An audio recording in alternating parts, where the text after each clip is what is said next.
Over the past few decades, the assassination of President John F. Kennedy has fueled a wide variety of conspiracy theories. The topic has been extensively covered in hundreds of documentaries, thousands of books, and contentious fictional works. All this material always had one thing in common: distrust of the official verdict of the events. There have been versions given by supposed undercover agents who later decided to tell their truth. Theories put forth by experts who analyzed the tapes of that episode over and over again. And speculations arose from the probable interest that Kennedy's inner circle might have had to get rid of him. A quick analysis leaves a conclusion that seems indisputable. There were several people or groups who, for some reason, might have had motives to eliminate. In 1963, to who was the youngest president of the United States? The secrecy with which the case files were handled did not help to clear up doubts. And perhaps because of that, the enigma remains so attractive to a large part of the population, who had already assumed that the truth was destined to remain forbidden. However, in March of 2025, a piece of news shook the world and sparked a renewed interest in this assassination. The administration of Donald Trump, the current president of North America, released over 3,500 CIA files related to the incident. But let's not get ahead of ourselves. What do we know so far from all this information? Are there new clues that can help unravel the mystery, or is it all a smokescreen as some suggest? Why is it said that the reports would harm the Bush family? Are there any evidences that can finally point to the Mafia, Fidel Castro's government, Israel, or even the intelligence agency itself? Well, in an attempt to answer these and other questions, we are going to delve into the new revelations about John F. Kennedy's assassination. Before we proceed, it is necessary to emphasize that the declassified files are being viewed and analyzed in real time, so new revelations may appear in the coming hours. This video offers context for Kennedy's assassination to help understand the implications of the discoveries. If you are interested in the topic, or if you want us to actually do a more in-depth report on this case, write MAGIC bullet in the comments. And now let's begin.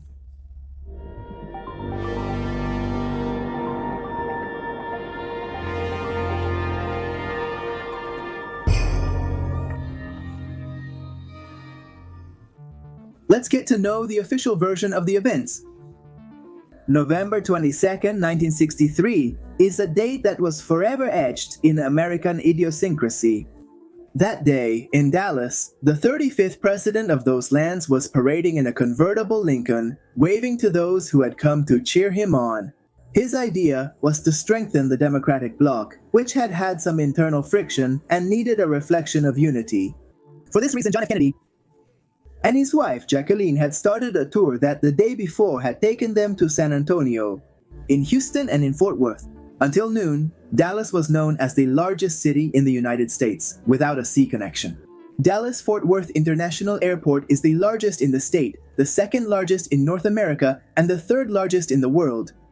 The area remains an easily accessible destination for many tourists. The truth is that since the mid-60s, those who go to Dallas do so to visit the site where one of the most emblematic murders in modern history took place. At 12:30, post-meridium, the Pacific Presidential Parade was interrupted by loud noises that some thought were fireworks related to the event. Horror gripped the scene when John F. Kennedy collapsed. In the seat after a series of jolts, the rest was chaos. His wife moved to the back of the vehicle. Some say it was to raise the hood, others say she did it to retrieve a piece of her husband's brain. There were screams, running, desperation. The president was rushed to a hospital where resuscitation efforts were made despite his poor prognosis and absence of vital signs. For more than 40 minutes in vain. What followed was no less scandalous. Some brief records and the testimony of some onlookers led to a 24-year-old man named Lee Harvey Oswald, who was caught in a cinema after killing an officer. No more than 45 minutes had passed since the attack, and things were already taking a new turn. Oswald was a former Marine who had later become allied with the cause of the Soviet Union and communism. This and other data were quickly exposed by the media. Popular opinion found sense in all of this. The socio-political situation of the world was tense. The Cold War still fueled the paranoia of the blocs that were disputing world leadership. And not long ago, the missile crisis, or what happened in relation to the Bay of Pigs, had made citizens fear the worst. We will return to this soon. Either way, Oswald had become a vital character for those who followed the news. Questions about him, his past and contacts were accumulating, but would stay unanswered. Indeed, Oswald would star in another milestone, that of the first death, broadcast live on November 24th. Around 11 in the morning, while being transferred from the police station, he would be attacked by Jack Ruby, a nightclub owner and character linked to Lampa. A single .38 caliber shot was enough to end Oswald and to catapult the whole matter into the swampy terrain of conspiracies. It was very difficult not to see that this death was terribly timely, so that the case could be closed without much more ado. And that in fact is what would end up happening. The government of Lyndon B. Johnson, Kennedy's successor, established the Warren Commission the following year to investigate what had happened. The conclusion of this commission was concise. Oswald had acted alone and had fired from the 6th floor of the Texas School Book Depository. About Ruby, it was concluded that he had also acted on his own initiative, driven solely by a burst of patriotic fervor. The man would end up being sentenced to life imprisonment, but he would die in prison in 1967 due to health complications that were as suspicious as everything that had been happening. It's also important to note that for the idea of a single shooter to make sense, the commission became famous for developing a theory in which it was explained that one of the bullets fired had taken a rather curious and extravagant path. Skeptics called this theory the magic bullet and immediately underestimated it. The public was more outraged than satisfied, and distrust began to spread among the citizens. However, this was just the tip of the iceberg. The other theories? The Garrison Report, conducted in 1967 by New Orleans prosecutor Jim Garrison, was one of the first official reports to list the faults committed by the commission. Warren, while providing new lines of reading that inspired Oliver Stone's John F. Kennedy movie, the same one where everything sentenced by the commission was accused of fiction, Warren won 2 Oscar awards and was nominated for 8 others, including the award for Best Picture. In multiple interviews, Garrison stated that based on his reports, the CIA had orchestrated a conspiracy to assassinate Kennedy. They viewed the president as weak-spirited in 1975 and believed he wanted to prolong the Cold War. The Rockefeller Commission, led by Vice President Nelson Rockefeller, first made public the complete viewing of a home tape that would become notorious and widely disseminated. We're talking about the famous Zapruder tape, taken by a businessman of the same name. It was vital material for the emergence of new and more spectacular theories. There were rumors about a secret CIA weapon concealed in an umbrella, and that in reality, one of the Secret Service agents driving the convertible Lincoln had turned around and fired. There was even talk of a shooter located inside a sewer. The same year, the Senate gave life to the Church Committee, which after a laborious investigation determined that the CIA was indeed guilty of hiding relevant information. In 1976, the Select Committee on Assassinations was created, which reviewed the case, and concluded that it was feasible to talk about a conspiracy, but there was no compelling evidence to know who was involved in it. However, the same committee excluded the participation of the Federal Bureau of Investigation and CIA. They also considered that there was no evidence against the Soviet Union or the Cuban government. Yes, they highlighted that there were possibilities that the Mafia might have had something to do with it. This was supported by the pressure that John F. Kennedy himself had put on the Federal Bureau of Investigation to destabilize the AMPA, something that had not happened until then. It is well known, the rumor that Hoover, the Federal Bureau of Investigation director, did not usually pursue mobsters because they were blackmailing him with material that would prove his homosexuality. By removing that veil of impunity from the Mafia, John F. Kennedy, feeling betrayed, had made sure to remove him from the map. Some argue that organized crime would have acted endorsed by Lyndon B. Johnson, the aforementioned vice president of Kennedy. There was also talk of a French mobster named Sarti. It is said that he would have positioned himself, disguised in the uniform of the Dallas police, on a grassy knoll facing the presidential motorcade. One version even claimed that the currency with which Sarti was paid for the assassination of the president was heroin, because at that time, he was involved in the trafficking of that drug. Sartre would have remained hidden for 2 weeks in Mexico until he was finally able to move to Montreal, to then fly back to France. Meanwhile, there were rumors about 2 anti-Castro Cubans working as United States spies. There are records that both left the same building where Oswald had been. Both men were brutally murdered a few years later, just as investigations into what happened in 1966 were intensifying. To further confuse matters, in 1994, the American military man James Files publicly stated that he had been the author of the lethal shot against Kennedy, firing from a flowerbed in Dilly Park. A confession he reaffirmed in 2003, and that was also recorded in the video The Murder of John F. Kennedy Confession of a Killer. And do you think this is all? No, of course not. There are more lines that talk about the Rothschild family as the executor of the president in revenge because he had wanted to take away their monopoly of the Federal Reserve. Interestingly, all the steps that Kennedy had taken in this regard were discarded 24 hours after his death. There was also talk of Israeli intelligence, which would have been angered by John F. Kennedy's pressures against their secret nuclear program and his sympathy for the Arabs. Some even blame Nixon himself. And it was suggested that John F. Kennedy's body might have been switched with that of an agent who looked very much like him. It was also mentioned, not insignificantly, that the convoy carrying the president had changed its route at the last minute, and that he himself had been absent, 2 Secret Service agents, 2 agents who, if they had been where they were supposed to be, would have obstructed the fatal shot. On the list of possible causes of the murder, there were also matters of skirt affairs and betrayals from his own family.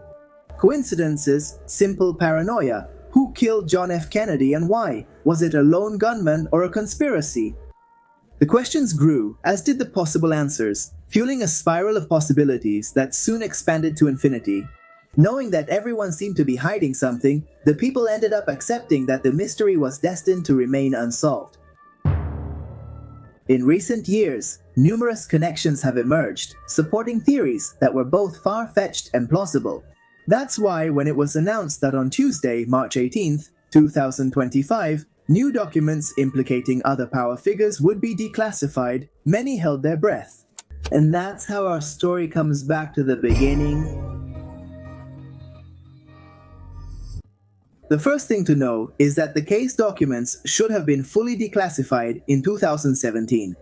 Trump was going through his first term at that time and chose to keep some of the information confidential for, he said, national security reasons.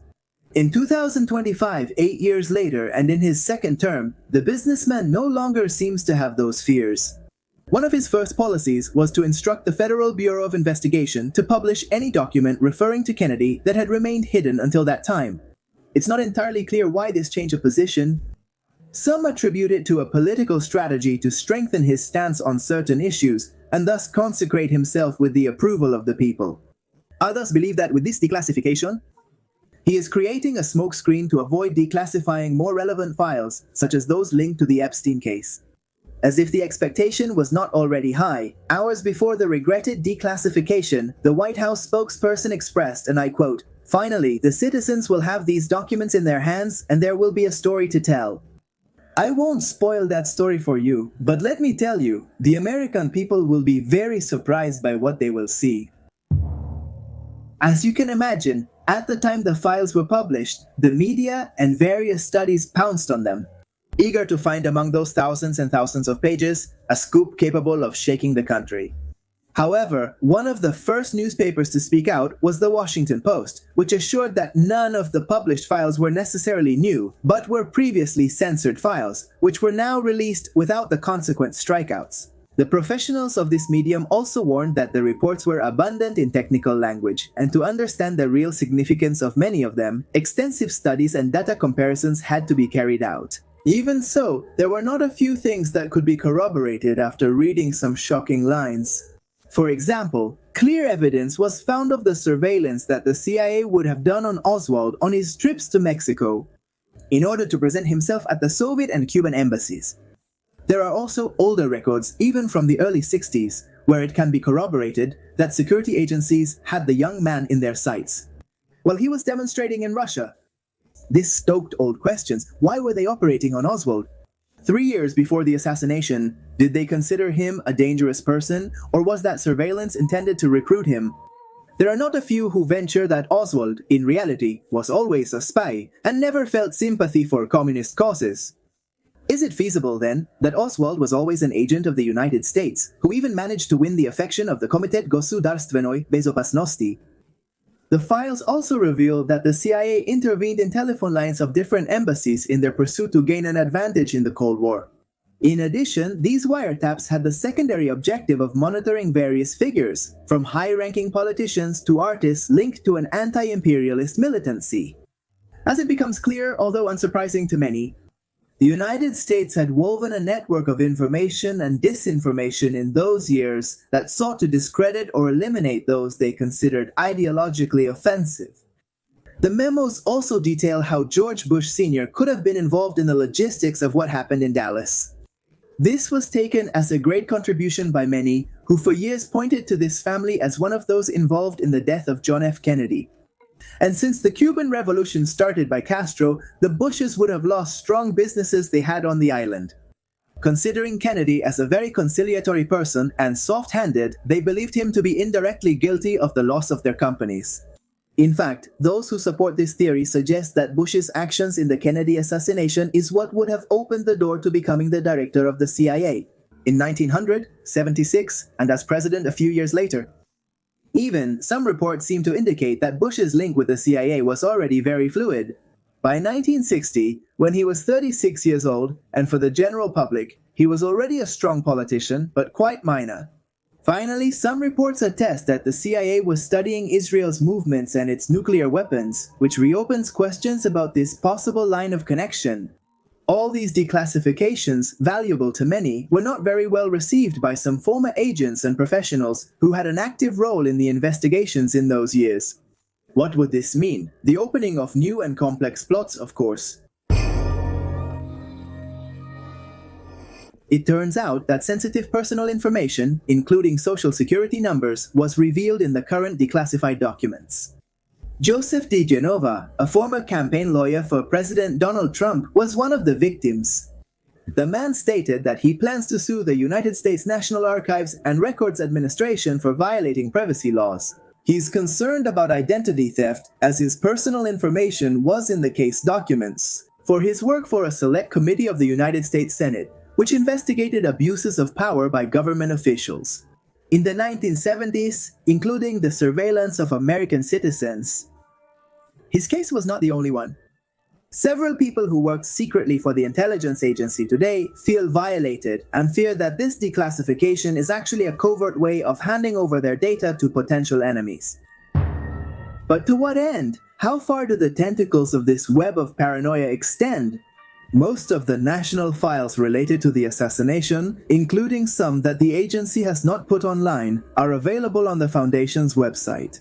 Mary Farrell, named in honor of a deceased Dallas legal secretary who became one of the first investigators of the assassination. Jax Schultzberg, the only grandson of Kennedy and son of Caroline Kennedy Schultzberg, was harsh against the president and his first cousin, Robert F. Kennedy Jr. He accused both men of using the John F. Kennedy issue for political interest and not for being committed to the search for the truth. He even believes that the declassification of so many reports, so complex and contradictory to each other, is only intended to evade blame and generate more confusion. He asked, quoting the New York Times, "What do these files prove? Are they a tempting clue to unravel a complicated conspiracy that the government tried to cover up for decades? Are they additional proof that the CIA knew more about Oswald than was initially acknowledged? Or a minor detail withheld all this time due to bureaucratic imperatives irrelevant to the question of whether Oswald was the lone attacker on that fateful day?" Journalist Philip Shannon, author of a book on John F. Kennedy's assassination, was somewhat more optimistic. And he fervently believes that the new documents, while not addressing entirely new information, do account, as we saw, that the CIA or the Federal Bureau of Investigation were aware of Oswald's intentions. The key question would be, according to him, why then did they not alert Washington about the danger that Oswald represented? It is also clear from the translated reports that the United States government had a whole campaign to generate a narrative around the homicide. Could it be that both the assassination of John F. Kennedy and other controversial events that arose later were just a perpetuated fiction? To generate a reading of history, far from what happened but functional to the discourse of the dominant powers. What happened in Dallas in 1963? Is there someone who knows the truth or time? He made sure to blur the boundaries between reality and conspiracy, and only today can speculations survive. One way or another, it seems clear that there were several power groups that were not entirely happy with the role that John F. Kennedy was playing in those very turbulent years. There are plenty of reasons to think that the trigger could have been indirectly pulled by the CIA, by Cuban groups, by mafias, by Israelis, by future presidents, or by the bankers who still dominate the world economy today. Meanwhile, the tape in which John F. Kennedy's assassination can be seen over and over again survives. With each viewing, we can imagine a new scenario and see how true it can be if we are willing to connect the dots. It's as if that assassination represented not just a conspiracy, but the key point where many conspiracies managed to join forces and create the world we know today. A world where increasingly reality seems doomed to be executed with a shot to the head.